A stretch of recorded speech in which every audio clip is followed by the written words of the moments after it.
Hello and welcome to Organic Edible Garden. Now the moon's entering its first quarter, we're going to plant our cucurbits. We've held off planting them so far because the spring has been a bit cold and wet, but now the ground is warming up, it's time for them to go in. We're also going to plant members of the Solanum family, or the tomato family, which include things like peppers, eggplants and chilies.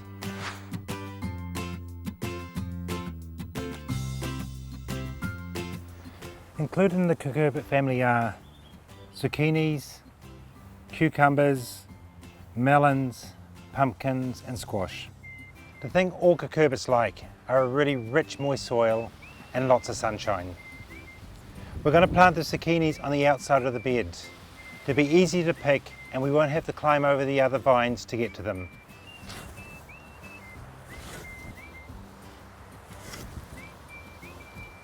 As all cucurbits like really rich soil, we're going to add some good rich chicken manure to this hole and dig it through. It's really hard to feed them after they've been planted because they trail so much.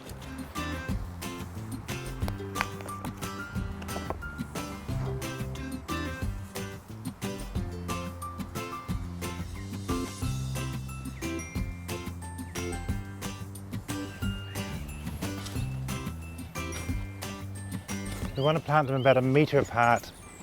This gives them more room to spread and even more air movement.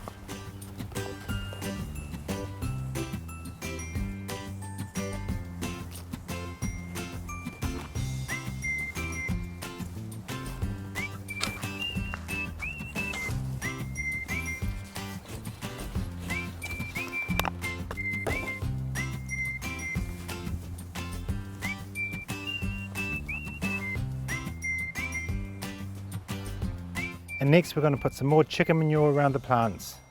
And if you don't have chicken manure, things like sheep pellets, horse manure or any of the other animal manures are great. And finally we're going to put some rock dust around it just to give it that extra strength.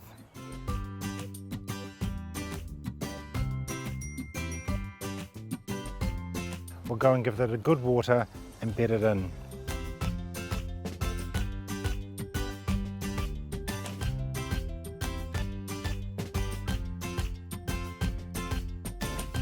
When planting plants like pumpkins or squash which do trail, it's often good to pop a stick near where their roots are. So when you do your watering, you know exactly where to water.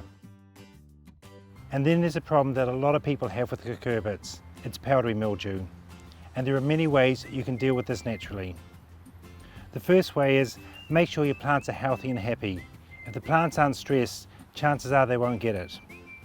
The second is you can buy varieties that are powdery mildew resistant, and this does help. If you're like me and like growing the old-fashioned varieties, we have to deal with powdery mildew. There's different ways we do this. One, we can use milk, and we dilute milk to about 10:1 in a watering can with water and water it over the leaves. Secondly, there's baking soda. We put about 1 teaspoon per litre in water. Again, we put in a watering can and water it over the leaves. And finally, there's flowers of sulphur. You can put this in a sieve or dilute it in water and also put it over the leaves. If we have a humid summer and you end up getting powdery mildew, there's nothing you can do about it. But by applying one of these items and regularly putting it over the leaves and alkalizing them, you're going to stop it spreading.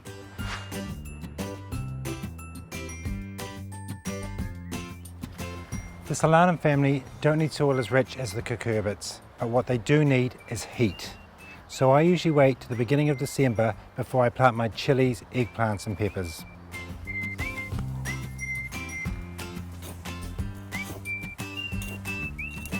As my soil's quite good, I'm not going to go and put any fertilizer into the hole itself.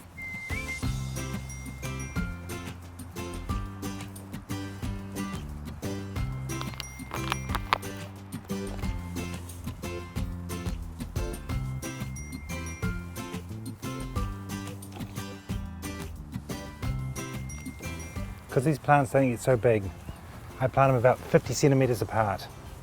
If you're in a windy area, putting stakes in them now is a good idea. I've mixed my eggplants between my chilies and my peppers, and this provides more diversity. And in between, I'm going to plant beneficial flowers like nasturtium and marigolds, which help with the beneficial insects. Now we're going to fertilise the plants and feed the soil. First going to add a bit of chicken manure, but again sheep pellets or any other animal manure is great. And next we're going to add a little bit of multi-mineral fertilizer. This is the rock dust with the seaweed, just to give it a good start in life.